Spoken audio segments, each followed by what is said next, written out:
बिस्मिल्लाहिर्रहमानिर्रहीम, अस्सलाम वालेकुम। नूरुल आपकी खिदमत में हाजिर है। आज एक अहम मुलाकात हो रही है पाकिस्तान के दूसरे सियासी कैपिटल यानी लंदन में। और ये वही लंदन है जहाँ पे अक्सर लंदन प्लान की बातें होती हैं, वो हर दौर में ही हो रही होती हैं। वो क्या क्या होती रही हैं हमने सारा देख लिया है, लेकिन आज मुलाकात हो रही है वज़ीर आज़म पाकिस्तान की उनके बड़े भाई जनाब नवाज़ शरीफ से। और ये सीक्वेंस वही चल रहा है कि शहबाज शरीफ की कुछ दिन पहले मुलाकात हुई है पाकिस्तान में आर्मी चीफ से, और बात घूम फिर कर जो नताइज निकलेंगे आज वाली मुलाकात के, वो नताइज होंगे या उसका असर आएगा इमरान खान साहब पर और चीफ जस्टिस साहब के हवाले से जो चीज़ें चल रही हैं उन पर।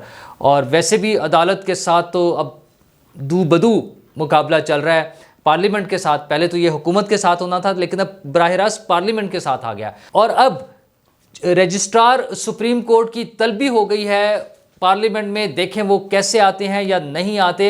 और उनके प्लॉटों की तफसीलात की बातें हो रही हैं और उनकी तनख्वाहों के तकाबली जायज़े की बातें हो रही हैं। और ये सब चीज़ें इसलिए हो रही हैं कि इदारों ने एक दूसरे के दायरा कार में मुदाखलत कर रहे थे। और अब उसका नतीजा, वो कहते हैं ना बात निकली है तो दूर तलक जाएगी, तो अब लगता है कि दूर तलक बात जाएगी। और इसमें जो सहूलतकार थे वो भी फंस रहे हैं। साकिब निसार साहब के ख़िलाफ़ तो रेफरेंस चला गया है इलेक्शन कमीशन में। वो उनके बेटे की ऑडियो आपको याद है ना, अब्बू से जाके जफ्फी डाल लें, और अब्बू ने बड़ी मेहनत की है। और वो तो खैर साबिक चीफ जस्टिस हैं जिनका रेफरेंस किया है उनका और इमरान खान साहब का, लेकिन मौजूदा चीफ जस्टिस भी मकबूजा कश्मीर बन गए हैं। तो मौजूदा चीफ जस्टिस मकबूजा कश्मीर कैसे बन गए हैं ये भी मैं आपको बताऊंगा। लेकिन हम शुरू करते हैं शहबाज शरीफ और नवाज़ शरीफ की आज की मुलाकात से। तो शहबाज शरीफ साहब लंदन पहुंच गए हैं और उनकी, वैसे तो उन्होंने बादशाह चार्ल्स जो हैं उनकी ताजपोशी की तकरीब में शिरकत करनी है, लेकिन इसका अहम पहलू जो होगा आज की उनकी ये इस विज़िट का, वो होगा नवाज़ शरीफ से मुलाकात। और नवाज़ शरीफ से मुलाकात में फिर ज़ाहिर है बड़े अहम फ़ैसले होंगे। फ़ैसले इसलिए हो रहे हैं कि कुछ मुज़ाकरात की बात भी चल रही है, इलेक्शन की तारीख की बात चल रही है। पीटीआई की ख्वाहिश है कि किसी तरह इलेक्शन थोड़े से जल्दी हो जाए। फाइनली उन्होंने पता क्या कहना है कि हुकूमत ने अगर 8 अक्टूबर का है ना, तो यार अच्छा 7 अक्टूबर ही करा दें, एक दिन पहले करा दें ताकि हमारी बात रह जाए। और असल मकसद उनका ये है कि किसी तरह पीटीआई को दोबारा असम्बली में बैठने का मौका मिल जाए, ताकि वो जो केयर टेकर प्राइम मिनिस्टर का नाम आना है और सारी चीज़ों में वो दोबारा इन्वॉल्व हो जाए। लेकिन उन्होंने वो बस मिस कर दी है। अब उनका चांस बहुत मुश्किल है और इलेक्शन भी फ़िलहाल मुझे तो मुश्किल नज़र आ रहा है। आपको याद होगा ये जो उस पंजाब असम्बली के इलेक्शन के लिए तारीखें आ रही थी, पहले मार्च, फिर अप्रैल, फिर मई। मेरा हमेशा से ख्याल था कि ये इलेक्शन नज़र नहीं आ रहे।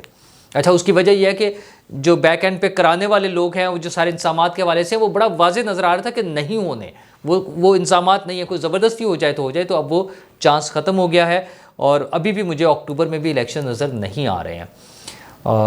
तो ज़ाहिर है नवाज़ शरीफ साहब के साथ जब वो बैठेंगे शहबाज शरीफ साहब, तो इस हवाले से बहुत सारी चीज़ें फ़ाइनल होंगी, उन सारी चीज़ों की डिस्कशन होगी। शहबाज शरीफ साहब जाने से पहले आर्मी चीफ और DG ISI से भी मिले हैं, ब्रीफिंग्स थी। मुल्क की सलामती के हवाले से, सलामती में इमरान खान साहब का भी रोल आ जाता है, क्योंकि वो जो इंस्टेबिलिटी पैदा करना चाह रहे हैं और जो उनकी कार्रवाइयाँ हैं उस सारी के हवाले से सारी चीज़ें डिस्कस होती हैं।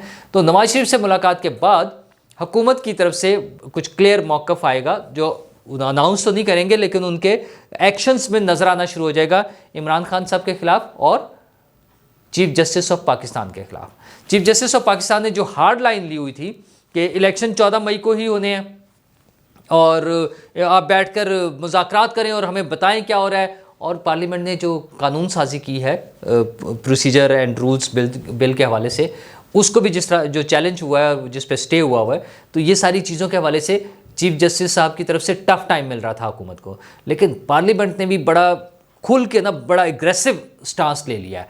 और अब वहाँ पर बात हो रही है कि जनाब ऑडिट कराएं।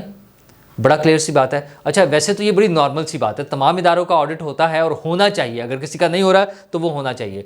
तो सुप्रीम कोर्ट का ऑडिट क्यों नहीं डिस्कस हो सकता? पब्लिक अकाउंट्स कमेटी कौमी असम्बली की जो है, नूर आलम साहब ने उन्हें नोटिस इशू कर दिया है। वैसे तो उन्होंने कुछ और भी बातें की, उन्होंने कहा फिर उन्हें गिरफ्तार भी कराया जा सकता है, यानी उनका मतलब ये था कि मैं उनको वारंट भी इशू कर सकता हूँ। तो उन्होंने 16 तारीख को बुला लिया है रजिस्ट्रार सुप्रीम कोर्ट को ऑडिट डिटेल्स के साथ। 2010 से लेकर 2022 तक का 12 साल का ऑडिट जो है उनका लाकर बताएं क्या हो रहा है। दूसरी तरफ जावेद लतीफ़ साहब कह रहे हैं कौमी असम्बली में कि जो प्लॉट्स हैं मिले हुए हैं जजेस को, साबका जजेस को भी और मौजूदा जजेस को भी, उनकी तफसीलात सामने लाई जाएँ, उनका ये मुतालबा है। और ख्वाजा साहब ने तो फिर कमाल ही कर दिया, उन्होंने और बहुत सी बातें की। उन्होंने कहा जी इनका जो सारा है ना वो लाइन डिटेल लाइन इनकी तनख्वाहों की और पेंशन की, और इसका कंपैरिजन करें कि सदर को क्या मिलता है और वज़ीर आज़म को क्या मिलता है और चीफ जस्टिस को क्या मिलता है और जजेस को, ये सारी चीज़ों का वो कंपैरिजन कराना चाह रहे हैं। तो अब बात ज़रा दूर तक जाएगी। चीफ जस्टिस साहब का जहाँ तक ज़ाती मामला था और वो इलेक्शन के हवाले से था, वो तो बड़ा हद तक मैनेज हो गया है। जो नज़र आ रहा है वो ये है कि वो मैनेज हो गया, मैं ये कह रहा हूँ। और उसकी वजह यह है कि दोबारा उसकी हेयरिंग नहीं हो रही अभी तक। आज 4 तारीख शुरू हो गई है, देखें कि क्या होता है अदालत में, कहाँ तक बात आगे चलती है। हाँ, उसको जो है ना सेफ पैसेज देने के लिए, फेस सेविंग देने के लिए, मैंने जो कल रात वाला वीलॉग था उसमें भी आपसे जिक्र किया था कि इलेक्शन कमीशन ने नज़रसानी की दरख्वास्त दे दी है कि जनाब वो तारीख तब्दील कर दें। हालांकि ज़रूरत कोई नहीं थी, तारीख वो अब हो ही नहीं सकती, और इलेक्शन कमीशन का काम ही नहीं है। इलेक्शन मतलब इन दिस सेंस कि इलेक्शन कमीशन पहले ही बता चुका है कि हम नहीं कर सकते। अच्छा, एक तरफ तो इलेक्शन कमीशन ये कह रहा है कि ये कोर्ट का काम नहीं है इलेक्शन वो डेट देना, तो फिर इसके ज़रूरत ही नहीं है वो उसमें जाने की। बहरहाल वो एक प्रॉब्ली वो एक सेफ पैसेज दिया जाएगा, एक फेस सेविंग दी जाएगी, और अदालत उस पर कुछ आगे कार्रवाई एक आधी डाल के, और फिर वो इनडेफिनेट टाइम के लिए प्रॉब्ली पोस्टपोन हो जाएगा, उस पर कार्रवाई मुअत्तल हो जाएगी, मुलतवी हो जाएगी, और वो आगे चलता रहेगा इसी तरह से। हाँ, बाकी चीज़ें साथ साथ चलती रहेंगी, लेकिन उस सारे में दोनों तरफ से प्रेशर है। एक तरफ हुकूमत को चीज़ों को नोटिस हो रहे हैं और उनको बुलाया जा रहा है, तो दूसरी तरफ पार्लियामेंट ने नोटिस देकर उनको बुलाना शुरू कर दिया। अच्छा, सिर्फ मौजूदा जजेस के हवाले से नहीं, आप देखें कि साकिब निसार साहब भी फंस गए हैं। उनके बेटे की जो ऑडियो आई थी कि 1-20 से कम नहीं लेना वरना टांगे तोड़ दूंगा, अब्बा जान वाला स्टाइल एन कि पता नहीं क्या बला चीज़ें और क्या कर देंगे, तो उनको भी बुला लिया। और वही बेटे की जो ऑडियो थी उसका ट्रांसक्रिप्ट लगाया है, और इलेक्शन कमीशन में रेफरेंस ये गया है कि बदनीयती से और फ्रॉड से और 2 नंबरी से और करप्शन करके टिकटें बांटी जा रही हैं, और ये लोग इन्वॉल्व हैं, और असद उमर साहब और बाकी एजाज चौधरी साहब, इन सब को भी उसमें कर लिया गया, फरीक बनाया गया है। तो अब चीज़ें आगे चल रही हैं, आगे बढ़ती जाएंगी। तो ये तो साकिब जो है निसार साहब और उनके बेटे नजम साकिब साहब, इनके तो केस अपनी जगह है, साबिक चीफ जस्टिस थे, अगरचे वो कुछ चीज़ों में शामिल थे, और उन्होंने इसमें कहा कि मेरी तो कंसल्टेंसी है। और भाई, आप हुकूमत गिराने के लिए एक एफर्ट्स में, एक साजिश में शरीक हुए होते हैं। वो ख्वाजा तारिक रहीम के साथ जो उनकी ऑडियोज़ लीक हुई हैं, वो सारी चीज़ें चल रही हैं। तो इस तरह की बहुत सारी चीज़ें हैं जो हुकूमत क्लियर कट खुलकर सामने आ गई है कि इन चीज़ों को काउंटर करना है। अच्छा, इसमें फिर बहुत सारी साथ साथ वो होती है ना, प्लस माइनस भी तो चल रहा होता है। फिर ऑडियोज़ अभी कुछ सामने आई हैं, कुछ आई नहीं है, वो तो बैक एंड पे दिखाई जा रही है ना, जिसका बार बार जिक्र हो रहा है। ऑडियोज़ ही नहीं, अब तो वीडियोज़ की भी बातें हो रही हैं, तो वो सारी चीज़ें चल रही हैं। लेकिन मौजूदा चीफ जस्टिस साहब को इमरान खान साहब ने मकबूजा कश्मीर बना दिया। वो कैसे भला? आपको याद है ना कि 5 अगस्त को जब भारत ने 2019 में मकबूजा कश्मीर को ज़म कर लिया था अपने अंदर और उसका इंडिपेंडेंट स्टेटस ख़त्म कर दिया था, तो इमरान खान साहब ने एक ऐलान किया था कि हम मकबूजा कश्मीर के लिए 1 घंटा और फिर आधा घंटा वो टाइम चेंज करके हर जुमे को रोज़ खड़ा हुआ, हर जुमे को वो खड़े हुआ करेंगे ना, उसमें एहतजाज करेंगे।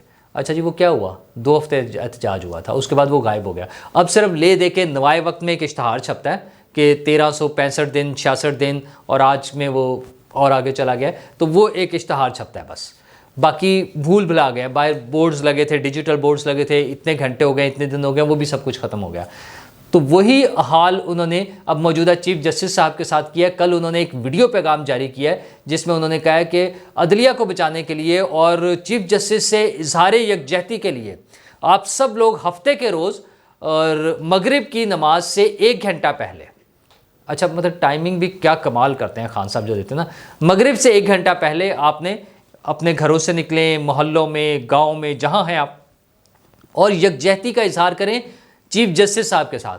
तो चीफ जस्टिस साहब आपको मुबारक हो, आपके दोस्त, आपके इमरान खान साहब बड़े ख़ास आदमी जो हैं, जो बड़े लीडर हैं, हमने अदालतों में ऐसे रिमार्क सुने हैं, तो उन्होंने आपको मकबूजा कश्मीर वाला स्टेटस दे दिया है। तो सोचें फिर आपके साथ वही कुछ ना हो जाए जो मकबूजा कश्मीर के साथ हो रहा है। इमरान खान साहब ने आपको वहीं लाकर खड़ा कर दिया। अब अल्लाह मालिक हमारा भी और अल्लाह आपको भी बचाए, लेकिन हुकूमत को सोचना चाहिए कि ये चीज़ें इस तरह से नहीं बिगड़नी चाहिए। मसाइल ज़्यादा हैं। गंदम की कीमत जिस तरह से बढ़ती जा रही है, आटे की कीमत जिस लेवल पर पहुंच गई है, मैं उस पर बड़ी डिटेल से बल्कि आपके साथ बात करूंगा कि वो सारा क्या सिलसिला चल रहा है। लेकिन इस सारी चीज़ों को मैनेज करना है, एक आम आदमी की पहुंच से बाहर जो हो रही हैं चीज़ें, उनको कंट्रोल करना हुकूमत ने है। तो वज़ीर-ए-आज़म साहब जब नवाज शरीफ साहब के साथ बैठकर इमरान खान के बारे में और चीफ जस्टिस के बारे में और दीगर जमातों के बारे में डिस्कस करेंगे, तो ये मेरे और ये आप जैसे जो 23 करोड़ लोग हैं इनके बारे में भी डिस्कस कीजिएगा। इनकी भी ज़िंदगियों के मसाइल हैं और वो उसके लिए भी आप ही ज़िम्मेदार हैं। कुछ इनके बारे में भी सोचिए। शुक्रिया।